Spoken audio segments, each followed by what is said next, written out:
Hello hello আসসালামু আলাইকুম। সবাই কেমন আছেন? আবারও চলে আসছি নতুন কোনো ভিডিও নিয়ে। হেই এভরিওয়ান, আসসালামু আলাইকুম। চলে আসছি নতুন কোনো ভিডিও, নতুন কিছু নিয়ে। তো সবাইকে বলার আছে, আচ্ছা, কে কে বিবাহবার্ষিক উপলক্ষে আবার ব্রাইডাল সাজছেন বা সাজতে দেখেছেন? আমার লাইফে তো আমি অনেক দেখেছি। সেদিন তো অলরেডি আমি যেই ব্রাইডাল মেকআপটা করছি সেম টু সেম, সে এসে আমাকে বলতেছে, আপু, আমার কাছে খুব টাকার শর্ট আছে, তবে আমার খুব ইচ্ছা যে আমি একটা ব্রাইডাল মেকআপ নেব, তো আপনি যদি আমাকে সাজায় দেন তাহলে আমি নিতে পারবো। তো আচ্ছা, আমি বললাম যে আপনার কততম বিবাহবার্ষিক? সে বলতেছে, আপু, আমার 18তম বিবাহবার্ষিক। তো আমার খুব ইচ্ছে ব্রাইডাল মেকআপ করার, বাট আমার সেই সামর্থ্য নেই বিধায় আমি করতে পারছিলাম না। তো আমি বললাম যে আচ্ছা ঠিক আছে। তো বলতেছিল যে আমার বাচ্চাদের খুব ইচ্ছা আমি এত সুন্দর করে সাজি। তো ওকে, তার কথায় আমি রাজি হয়ে গেলাম। তার পছন্দ মতো করে আমি তাকে সাজিয়ে দিলাম সুন্দর করে। একদম দেখেন আই লুকটা কত সুন্দর হয়েছে। তো আপুর পুরো ডিটেলসটা জিজ্ঞাসা করলাম যে আপু, আপনার এই 18 বছরে কেমন কি কতবার এভাবে সাজছেন? বলতেছিল যে না আপু, এই ফার্স্ট। আমার খুব ইচ্ছে ছিল সাজার। আর আপনার অনেক, আমার মেয়ে আপনার কাছ থেকে মেকআপ করে গেছে, দেন আমার সবাই বলতেছিল যে আপনার পার্লারেই সাজি, তাই আমি সেই চিন্তা করে আপনার পার্লারে আসছি। যদি আপনি সুন্দর করে সাজিয়ে দেন তাহলে আমি সাজতে পারবো। ইটস ওকে, আমিও সেরকমভাবে তাকে ওইভাবে সাজানোর চেষ্টা করেছি। তো তার আই লুকটা কমপ্লিট করলাম আমি।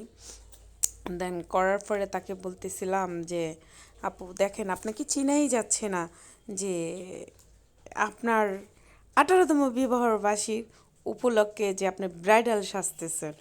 তারপরে ওনার বাসার এক আপু ওনার জন্য ফুল নিয়ে আসছে। সেই ফুলটা আমি সুন্দর করে ওনার হেয়ারটাকে, হেয়ারে খোপা দিয়ে সুন্দর করে ফুল দিয়ে সাজিয়ে দিলাম। চারপাশে গোলাপ, মাঝখানে তো দেখতে পাচ্ছেন। তো সুন্দর করে সাজানোর পরে সে আমাকে বলতেছিল, আপু কেমন হচ্ছে বলেন তো? তো তার মেয়ে আসছিল মাঝখানে, মাঝখানে এসে দেখে তার মেয়েও অনেক খুশি হলো। তো আপনাদের কার কার এরকম এক্সপিরিয়েন্স আছে যে এরকম ব্রাইডাল লুক নিয়েছেন, যে বিবাহবার্ষিক 20 বছর, 18 বছর আপুর মতো? তো অবশ্যই অবশ্যই আমাকে কমেন্ট করবেন, বা আমার ভিডিওগুলো যারা যারা দেখছেন তারাও অবশ্যই। এখন কথা হয়েছে আমার ব্রাইডালটা কেমন হয়েছে, প্লিজ যে যে দেখবেন শেষে একটা একটা কমেন্ট করে যাবেন, বলে যাবেন যে কেমন হয়েছে। নেক্সট অন্য কেউ ভালো লাগলে অবশ্যই অবশ্যই আমার পার্লারটায় আসতে পারেন। আমার পার্লারটা হয়েছে মোহাম্মদপুর বসিলা হাই স্কুলের গেটের সামনে। আমার পার্লারের নাম হচ্ছে স্টাইলসান বিউটি পার্লার। তো আপনাদের যদি কারো ভালো লাগে আমার পার্লারে আসতে পারেন, সার্ভিস নিতে পারেন, সব ধরনের রেঞ্জে আছে। তো আমি এই ব্রাইডালটা সাজালাম মাত্র মাত্র 2000 টাকা। তো আপনাদের যদি পছন্দ হয় আপনারাও আসতে পারেন। তো আমার ভিডিওটা কেমন লাগছে, ভালো যদি লেগে থাকে অবশ্যই একটা লাইক, একটা কমেন্ট, বা একটা সাবস্ক্রাইব, একটা শেয়ার করতে পারেন। আর আসলে আপনারা যদি একটা সাবস্ক্রাইব করেন তাহলে আমার আরও ভিডিও করতে মনে চাবে, ইচ্ছা জাগবে যে এই আপুটার এত বয়সের পরেও সে অনেক সুন্দর করে সাজিয়ে দিয়েছি। আসলে মেকআপ এমন একটা জিনিস যে যেমনই করে সাজান তেমনি সুন্দর লাগে। তো আসলে তারই আমার বলা, আমিও তো ভালো বলতে পারি কিনা জানি না। তো আল্লাহ হাফেজ, ভালো থাকবেন। আবার নতুন কোনো ভিডিও নিয়ে আবার আসবো আপনাদের মাঝে। Good bye, bye bye, tata.